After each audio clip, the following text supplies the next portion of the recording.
alias Totoy. Malakas nga ba? Malakas ba? Ayan, ng testigo. Kasi siya po yung nagtuturo. At doon sa ongoing tribal, tawag yan, pag-rescue o paghahanap, yan na, doon sa Taal Lake, abay, sako-sako na hong, pasintabi na po, sako-sako na hong mga buto ang nare-recover doon eh. Kanino kaya yun? Yung ba'y sa tao o sa hayop? Pero nakaka-recover na po. Meron na pong mga sako-sako nakita kahapon, pero hindi pa binuksan dahil sensitibo yan. Kailangan merong NBI, merong mga investigador na lehitimo na siya magbubukas ng pong mga sako-sako na recover na. 4 na yata sako ng kung ano-anong mga laman ang nasisid na recover na. So doon pa lang, pwede po natin pagkatiwalaan itong alias Totoy na testigo dahil siya nagturo nun. Ang hinahanap ngayon, yung may-ari ng pispan, na sinasabi doon sa report, bago nawala yung mga sabongero, ay nakipagkita pa doon sa may-ari ng pispan. Yung pala doon sila itatapon. Grabe talaga, ha? So, kayo ba'y naniniwala? Kasi itong si Totoy, alias Totoy, hawak ng PNP. Inamin na po ni General Torre, ating PNP chief, kontrolado na nila. Noong siya ay director pa lang ng CIDG, hindi pa siya PNP chief, hawak na nila si alias Totoy. Marami na silang impormasyon, marami silang nakuha. Star, thank you. Anong wala? Wala sa YouTube? Sabi ni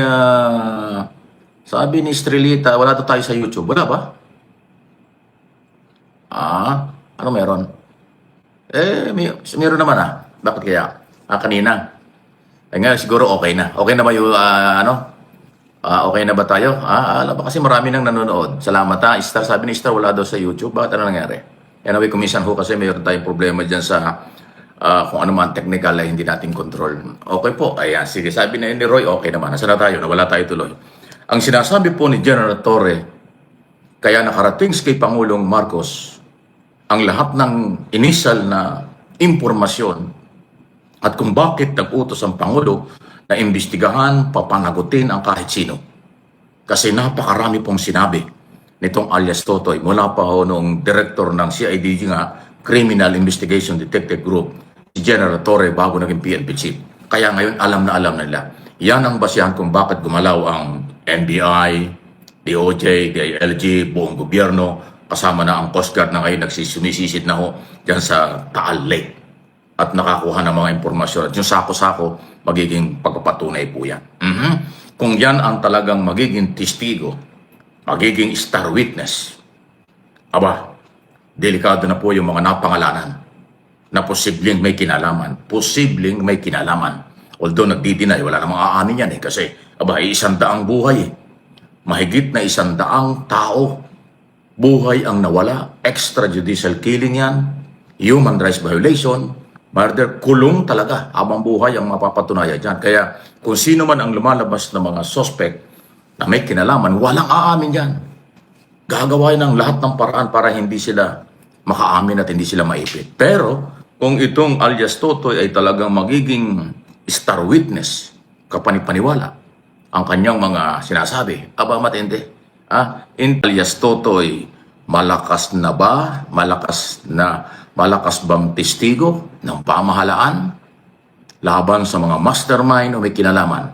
Policeman, politiko, artista, malalaking negosyante, malalaking tao tungkol sa pagkawala, extrajudicial killing, human rights violation sa 100 plus na mga sabongero.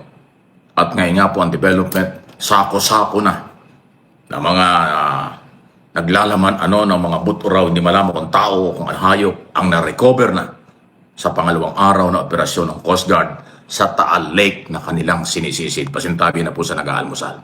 Okay? So yan ang ating aabangan. Si alias Totoy ay nasa kamay ng PNP at pinangahawakan, may seguridad dahil matindi ang mga sinasabi. Abangan. Justice for all. Yan man laging sinasabi natin. Katarungan para doon sa mga naging biktima. Katarungan din sa mga akusado. Kung talagang wala silang kinalaman, may pagtanggol din nila ang kailang sarili pagdating ng trial sa mga korte. Ayun po yun. Okay? So yan nga po ang isang malaking katanungan. Ito nga po talaga bang si alias Totoy ay credible witness? So dito po sa ating pagsubaybay, pagtunghay dito po sa issue ng mga sabungero, nakikita po natin na talagang si alias Totoy ay nagsasabi po ng katotohanan. Sinabi po niya na nandoon po sa ilalim ng Taal Lake yung mga buto, mga kalansay. Yun daw pong sabungero, 34 or 100 plus pa nga daw po ay doon daw po inilagay.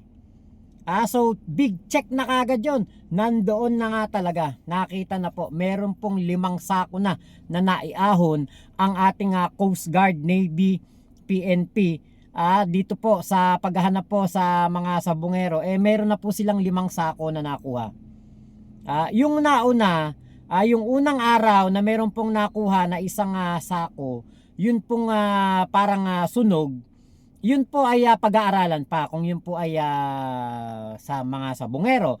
Pero etong mga nakaraang naiahon, maliwanag na ang sinasabi po ng ating mga opisyal, hindi man direkta o hindi man inaamin ng tuluyan, pero ang kanila pong nababanggit ay parang nahuhulaan natin na ito po ay sa tao.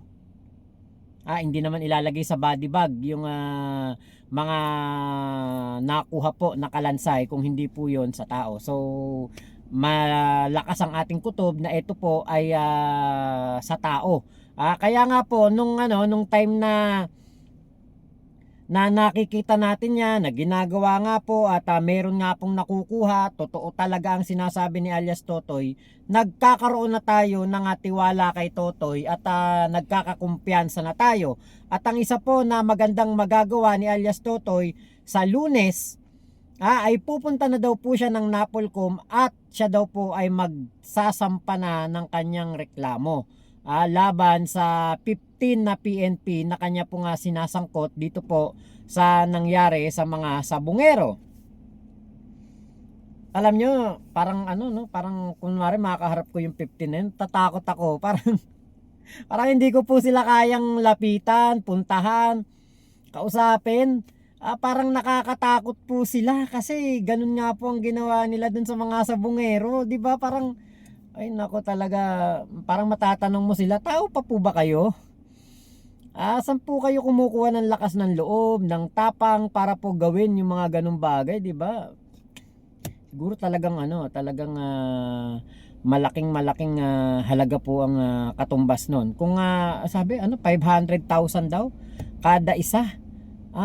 Kaya nga nakwenta ba ni Sir Mike, kung sa 100, nasa 50 million ba? Tama ba? Napakalaking halaga nun, di ba? Imagine niyo po yun. Di ba? Kaya, sus Maria Joseph talaga. Alam niyo, itong mga taon to, di ba mayroong mga meme dyan, yung lumalabas na mga meme, yung parang ang sinasabi, hindi na ako bagay dito sa mundong ito. Sobra na ako malakas para sa mundo ng mga tao. Di ba mga ganon? Parang ganon sila, no? Parang alam nyo kung ginamit nila yung kanilang katapangan sa ibang bagay, like let's say sa pagtupad sa kanilang tungkulin to serve and protect, paghahanap ng hustisya sa mga agrabyado, ang nangyari sila pa po ang gumawa ng krimen, di ba? Parang po talaga, nakakalungkot lang talaga. So si alias Totoy po ay magrereklamo na sa Lunes. Yan ang ating pinakahihintay. Yan ang ating pinaka-inaasam-asam dahil nga po gusto natin na mabigyan po talaga ng hustisya ang ating mga kababayan patungkol po dito sa nangyari na sa mga sabungero. Lahat naman po tayo, lahat ng mga Pilipino ngayon, karamihan, majority ang gusto po malaman ng katotohanan, 'di ba? Puwer na lang po sa mga DD shit na walang ibang inisip kundi magtanim ng issue. Actually sila yung mga tanim issue magagaling magtanim, pero sabihin tanim buto, tanim kalansay, tanim sako. Bakit daw yung sako bago? Bakit daw 4 years na yung daw sako buo pa? 'Di ba? Alam niyo mga talaga tong mga DDS talaga, Ngayon po, meron po akong kasi syempre si alias Totoy, curious tayo eh, sino ba tong alias Totoy nito? Ang nakakakilala talaga dito kay alias Totoy, walang iba kung hindi syempre ang kanyang sinasabing mastermind, ang amo niya noon na si Atong Ang. Ngayon, si Atong Ang po, kilalang kilala na natin eh, 'di ba? Kumbaga alam na natin kung sino siya. Pero si alias Totoy, 'di ba, hindi naman natin siya ganong kilala pa. So para pumabalikan lang natin kung sino ba etong si Atong Ang, ito po ay isang video from Rappler na magpapakita po kung sino si Atong Ang. Bago pa man ang kaso ng missing sabongeros, panahon pa lang ni dating Pangulong Erap Estrada ay matunog na ang pangalan ng businessman. Teka, parang mas maganda na dito na lang. Wag na lang nating anuhin. Okay, ulit. Bago pa man ang kaso ng missing sabongeros, panahon pa lang ni dating Pangulong Erap Estrada ay matunog na ang pangalan ng businessman na si Charlie Atong Ang. Involved siya sa case ni Erap, may issue siya sa STL, nakaaway niya yung ilang miyembro ng gabinete ni Duterte, involved din siya sa away ng mga parento. Lahat ng yan ay pinagdaanan ni Atong Ang. Pahiram ng ilang minuto at mag-look back tayo sa buhay at kontrobersyang pinagdaanan ni Atong Ang. Chapter 1, ang corruption case ni Erap. Alam niyo sinasabi na si Atong Ang dahilan ng ref o hidwaan sa pagitan ni Chavit at ni Erap. Itong si Chavit Singson, kung matatandaan niyo po, ay siya ang whistleblower na nagsiwalat ng lavish lifestyle at ill-gotten wealth ni Erap. Pero later on ay pinardo naman ni GMA si Erap for plunder. Ang role ni Ang sa hidwaan ni Erap at Chavit ay pinaboran daw ni Erap si Ang, nakaribal sa negosyo ng sugal ni Chavit. Nung nakasuhan si Ang for corruption case ay nag-plea bargain siya at umamin siyang taga-deliver siya ng kickback. Kaya bumaba yung sentensya niya. Dahil sa corruption case niya ay nagbalik din siya ng 25 million pesos sa gobyerno. And in no time, back to business na rin si Ang. Chapter 2 naman tayo. Ang away ni Ang sa ilang miyembro ng gabinete ni Duterte. Nakaaway ni Ang ilang opisyales sa ilalim ni Duterte dahil sa small town lottery or STL. Ang bintang ni Ang ay nag-underdeclare daw ang ilang PCSO officials doon sa kita ng gobyerno sa STL. Bilang ganti, ang sabi ng mga PCSO officials ay gusto lang daw kontrolin ni Ang STL. At in fact, ang bintang ng mga PCSO officials ay nag-alok daw ng 200 million pesos monthly itong si Ang, kapalit ng pagkontrol niya ng STL sa buong bansa. Alam nyo, illegal yung weteng. Pero para sa mga kritiko, itong STL ay legalized version ng weteng. Si dating Justice Secretary Aguirre naman at dating... Ayun. Yun yung nakapukaw ng pansin sa akin, yung part ng video na yon, na 200 million kada buwan daw po ang ino-offer ni Atong Ang dito sa mga taga PCSO. Kada buwan 200 million kapalit po ng pagkontrol sa STL. Pero nung pong time na yun ng STL po kasi, ano na yan kumbaga every probinsya, meron na pong mga operator. Kaya tingin ko, malabo na mahawakan ito ni Atong Ang. Kahit na sabihin niyang mag-offer siya ng ganong kalaking halaga, tingin ko ay hindi ito mangyayari. Kasi nga po, kumbaga sinaligal na po itong STL at meron na pong mga operator in every province. So mahirap na pong baguhin yung sistema na yon. Ngayon, 'di ba, a few moments later, ang naging legal po ay ang isabong. So sa anong halaga naging kumbaga parang nagkaroon ng isipin si Digong na isa legal ang isabong. 'Di ba? Kita lang ba talaga ng gobyerno ang kanyang nais doon? Kaya po siya ay napao siya sa isabong. 'Di ba? Kasi kung tutusin, yung isabong ay hindi naman po talaga yan magiging legal kung hindi papahintulutan ng presidente. Kahit yan ay payagan pa ng PCSO at ayaw ng presidente, walang magagawa ang PCSO dahil ang presidente po ang pinaka mataas at ang pinakapinuno at siya ang magdedesisyon kung ano ang gusto niyang ipasaligal na sugal. Yung STL, weteng, 'di ba? Weteng style ginawan legal. Ngayon, etong isabong dahil nga po para makasabay sa pagbabago ng mundo, sa pagtaas ng antas ng teknolohiya, 'di ba? Syempre kailangan na sumabay din ang sabong. Yung natural na sabong, traditional sabong naging isabong na nga po at marami po ang naging parokyano to. Ngayon, yung kayang 200 million pesos na ino-offer ni Atong Ang sa PCSO, diyan po nung gusto niya nga hawakan ng STL, hindi kaya ito ang naging dahilan kung bakit napa-oo si Digong para maging legal ang isabong? Tayo po'y nagtatanong. Security Advisor Hermogenes Esperen Jr. ay pinagbintangan ni Ang na allegedly ay may poder daw sa STL. At one point ay gusto pang imbestigahan ni Aguirre itong si Ang for alleged tax evasion, pero later on ay nagkaayos-ayos din naman sila. Tapos nitong 2018 ay sinabi ni Duterte na tinawagan niya pa si Ang para humingi ng tulong na solusyonan ang illegal gambling sa ating bansa. Chapter 3, away ng mga Barretos. Ito mabilis lang. Naipit din si Ang sa away ng magkakapatid na mga Barreto. Kasi sabi ni Marjorie Barreto, ex-boyfriend daw ng pamangkin nilang si Nicole Barreto, si Atong Ang.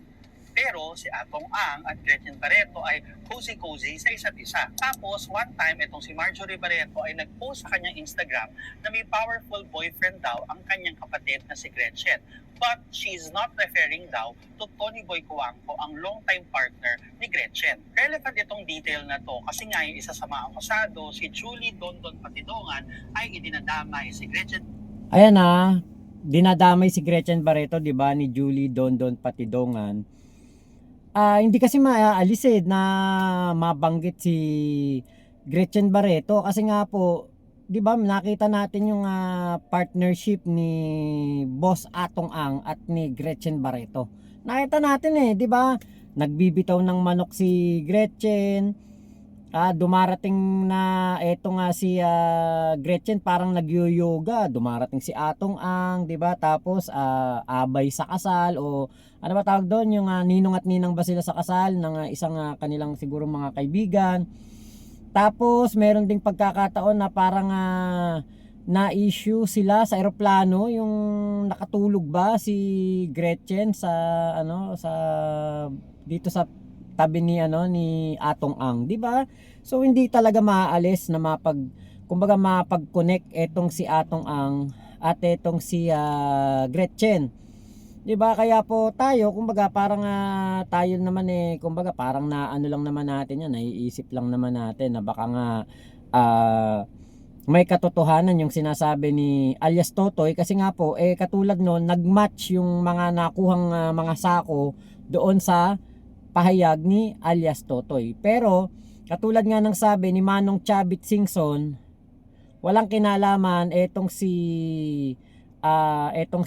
si Gretchen Barreto sa nangyari sa mga sabongero, kasi nga po merong mga bagay na hindi naman siguro sasabihin din ni Atong Ang kay Gretchen, dahil nga magpartner lang naman daw sila sa negosyo. Barreto sa Missing Sabongero case. At Chapter 4, ang latest, ang Missing Sabongeros case. 2010 nang sinabi ni former Senator Miriam Defensor Santiago na allegedly isa daw sa mga top operator ng wedding itong si Ang. Pero dinanay ito ni Ang. And then later on ay napasok si Ang sa mundo ng sabong. Fast forward to 2022 ay nadamay itong sa Atong Ang sa Senate investigation on e-sabong and missing sabongeros. Kasi pag-aari ni Ang yung Lucky 8 Star Quest.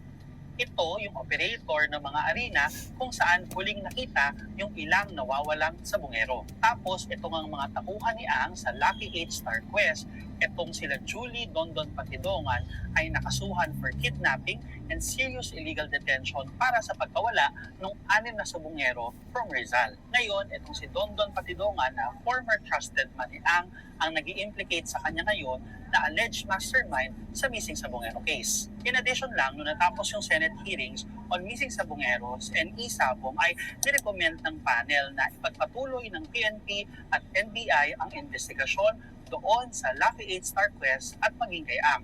To say na makulay ang buhay ni Atong Ang is an understatement. Relevant at yes, controversial siya simula ng panahon ni Erap hanggang sa kasalukuyan.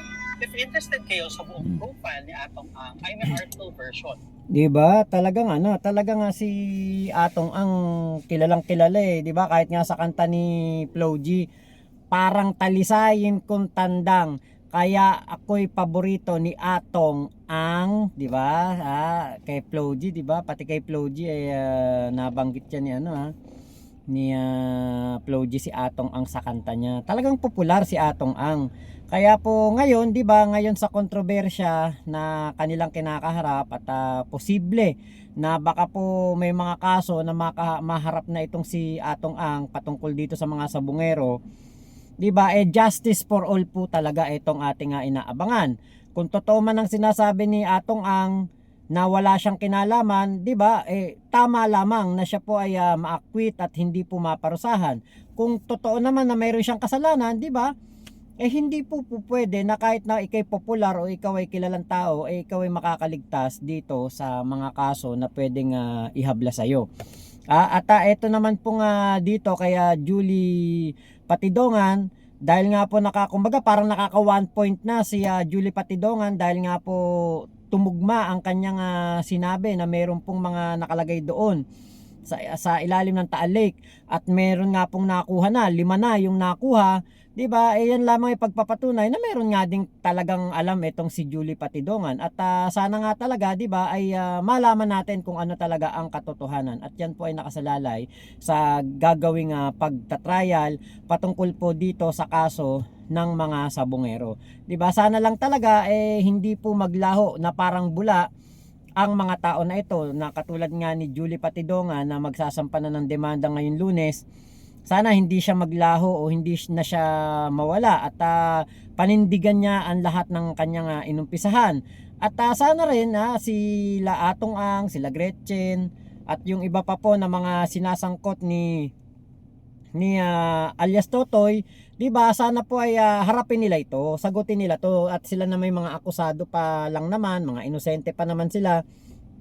'Di ba? Para po malaman talaga, malinis din nila ang kanilang mga pangalan kung wala talaga silang kasalanan at kung meron naman 'di ba, mapagbayaran nila. So, yan lamang po. Maraming salamat Sir Mike Abe sa yung video na aking na-reaksyonan. Salamat sa excuse me po, salamat po sa Rappler.